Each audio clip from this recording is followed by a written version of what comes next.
Ready for some books on shelves. These are the problems 7, 8, and 9 from the practice for test 3. And I haven't written out the full problem, just reminding you what it said. The first one, 3 books distributed to 7 shelves. In the practice problems, it also has in parentheses a reminder that we're just distributing the books in loose piles. We're not ordering them on the shelf yet. I'll keep keywords in these 3 kinds of problems. As you can see, I've underlined them: distributed, plans, and order. And that should help a little bit when you're trying to match up which problem you're working on. They're easy to get switched. The key here is that we're just taking our 3 books. I drew a picture where the books are A, B, and C, and we're picking a shelf for each one, but we're not putting them on in any order on those shelves. We're just going to pile them on the shelves. So that means for each book we have 7 options. Independent options, because we're allowed to put them all on the same shelf if we want. So 7 options for the first book times 7 options for the second book times 7 options for the third book, and that's 7 cubed. It's easy to get those backwards, so I like to write out the options being multiplied together.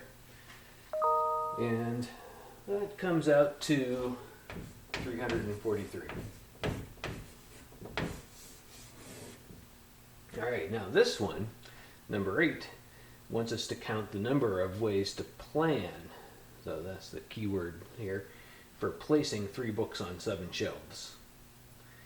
And we define that by taking the bookcase and constructing a plan where it shows that I'll have 1 book on a shelf number second from the top, and then none below that, and then 2 books on the one below that. I only have 3 books to plan for, so I only need to decide basically 3 spots to put them in, and the rest will be empty. I could put all 3 on the same shelf, any of the 7 shelves, or I could put them on 3 different shelves, skipping some or not. So the way that we do this is we think about taking the total books, in this case, which is 3, and splitting it up into some chunks. And the chunks are 7 types. And that's for the 7 shelves. A lot, and some of them will have to be 0, but we don't know which. So to split them up into 7 chunks, we think of taking the 3 books and adding 6. But I'm going to write it as 7 minus 1. And those are going to be the locations for dividers, because I need 6 dividers to split these up into 7 chunks, a lot of which are going to be empty. Then I choose locations for those dividers. So the types or shelves are what I'm subtracting 1 from.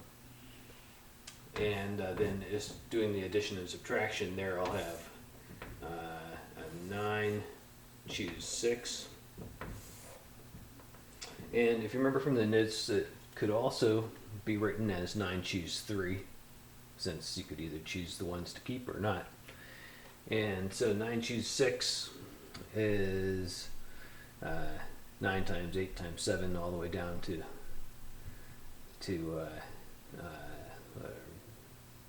let's see, well, we could do this as a factorial formula: 9 factorial over 6 factorial times 3 factorial, or 9 times 8 times 7 divided by 3 times 2 times 1. And this comes out to 84. So let me just put the final result there. We have your choice of any way to actually calculate that. There's several formulas. All right, now finally we have the ways to put 3 books on 7 shelves in order. And now the underlined word is order. None of these will be, the 2 previous problems are there's no order involved. But now we're actually putting all 3 books on the 7 shelves in order. So here's an example.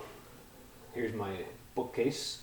It's got book B, A, and C on those shelves as seen. That suggests how to do it. The best way to put 3 books on 7 shelves in order is to come up with the plans, and then for every plan, once I choose a plan, I can then pick a book for the 3 spots. So that means there's an independent choice. I can choose any of the plans and then multiply by picking a book for each spot in that plan. So I pick any of the plans, and so that'll be, I'll just use the full format for it again. That's the number of plans that I can choose from. And then once I've chosen a plan, I can then pick a spot for the first book, second book, and the third book. So that'll be 3 times 2 times 1, but which we do know that that's 3 factorial. So I did work out the 84 already, but it might be a good idea to double check my work on that, do the calculation again on the calculator. I don't want to just use it, but I double checked it. And this will be 3 times 2. So I get 84 times 3 times 2 times 1, which gives me 504 total. So it's nice to notice that the last one here, where we put all 3 books on the 7 shelves in order, that ought to have the most ways, and it's a larger number than either of the 2 previous answers. In the previous 2 we haven't finished. Here they're in loose piles. Here we have a plan, but we haven't put any books on it yet. And now there we've actually had a plan and put the books on. So we get the biggest number of all.